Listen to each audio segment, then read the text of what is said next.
हरे कृष्णा दोस्तों, आज मैं आपको माघ मास के शुक्ल पक्ष में आने वाली जया एकादशी की कथा सुनाने वाली हूँ।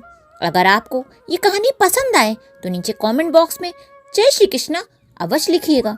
तो चलिए ये कहानी सुनने के लिए हम सीधा चलते हैं महाराज युधिष्ठिर के महल की ओर, जहाँ पर कुंती पुत्र युधिष्ठिर और परम भगवान श्री कृष्ण के बीच महत्वपूर्ण संवाद चल रहा है। एक बार धर्मराज युधिष्ठिर भगवान श्री कृष्ण से निवेदन करते हैं कि हे दीननाथ, आपने जिस तरह मुझ पर कृपा करते हुए शर्तिला एकादशी का महत्व बताया था, उसी तरह मुझे माघ मास के शुक्ल पक्ष में आने वाली एकादशी के विषय में भी विस्तार से बताइए। तब श्री कृष्ण भगवान कहते हैं, हे राजन, माघ मास के शुक्ल पक्ष में आने वाली एकादशी को जया एकादशी के नाम से भी जाना जाता है।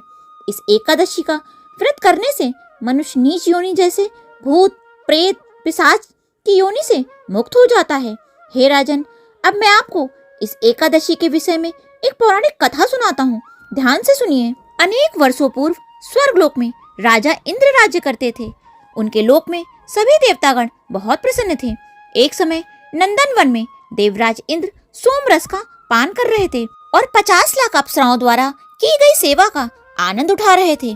अप्सराएं देवराज इंद्र को प्रसन्न करने हेतु नृत्य करती और पुष्पदंत के नेतृत्व में हजारों गायक सुंदर संगीत का प्रस्तुतिकरण करते। मुख्य संगीतज्ञ अपनी पत्नी मालिनी और पुत्र माल्यवान के साथ वहां उपस्थित थे। उसी समय पुष्पवती नाम की एक गंधर्व कन्या भी वहां उपस्थित थी। वे अत्यंत सुंदर थी। वह माल्यवान को देखकर उस पर मोहित हो गई। उसने अपने रूप, लावण्य और हाव भाव से माल्यवान को अपने वश में कर लिया। पुष्पवती और माल्यवान एक दूसरे के प्रति आकर्षित हो चुके थे। इस कारण देवराज इंद्र के समक्ष उनके नृत्य और संगीत में कई त्रुटियां आ रही थीं। ये सब देखकर देवराज इंद्र उनकी मना स्थिति को समझ गए और उन्होंने इसे अपना अपमान समझा।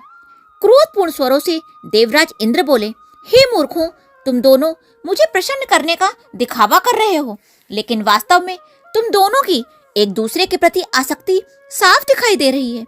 इस भरी सभा में तुम दोनों ने मेरा अपमान किया है, इसलिए मैं तुम दोनों को श्राप देता हूँ कि तुम दोनों इसी क्षण पिशाच योनि धारण करके पति पत्नी के रूप में मृत्युलोक में जाओ और वहां अपने पाप कर्मों का फल भुगतो। इंद्रदेव के ये कठोर वचन सुनकर माल्यवान व पुष्पवती उसी क्षण नंदन वन से पिशाच योनि धारण करके हिमालय के शिखरों पर जा पहुंचे। वहां जाते ही उनकी स्वाद, स्पर्श, गंध ये सभी संवेदनाएं लुप्त हो गईं। उस स्थान पर चारों ओर बर्फ जमी हुई थी, जहां ना तो खाने के लिए कुछ था और ना ही पीने के लिए पानी। इस तरह वे अपने दिन व्यतीत करने लगे। एक दिन माल्यवान ने अपनी पत्नी से कहा, न जाने हमने कौन से पाप कर्म किए होंगे जो हमें पिशाच का ये शरीर प्राप्त हुआ।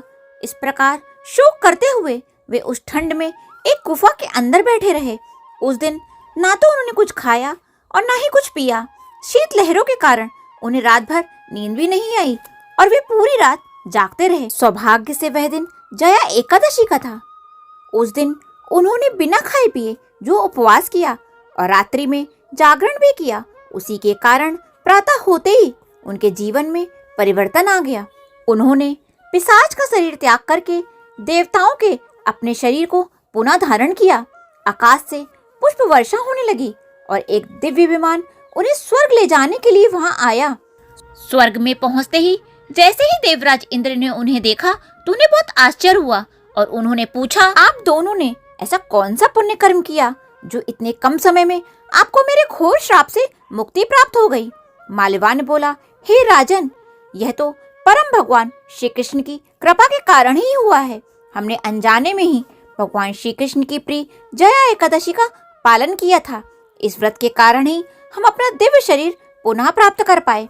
यह सुनकर देवराज इंद्र बहुत प्रसन्न हुए और बोले, क्योंकि तुम दोनों ने भगवान श्री कृष्ण की भक्तिमयी सेवा की है, इसलिए तुम दोनों मेरे लिए भी अब पूजनीय हो गए हो और मैं देख सकता हूँ कि अब तुम दोनों संपूर्ण रूप से शुद्ध हो चुके हो।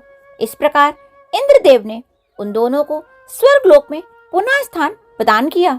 इस कथा का समापन करते हुए परम भगवान श्री कृष्ण धर्मराज युधिष्ठिर से बोले, इसीलिए प्रत्येक मनुष्य को इस परम कल्याणकारी जया एकादशी का निष्ठा और श्रद्धा पूर्वक पालन करना चाहिए। इस दिन किया गया उपवास जीवात्मा को वैकुंठ की प्राप्ति कराता है और जो व्यक्ति जया एकादशी की कथा का श्रवण करता है अथवा उसे पढ़ता है उसे अग्निष्टोम यज्ञ का फल प्राप्त होता है। बोलो परम भगवान श्री कृष्ण की जय। बोलो एकादशी माता की जय।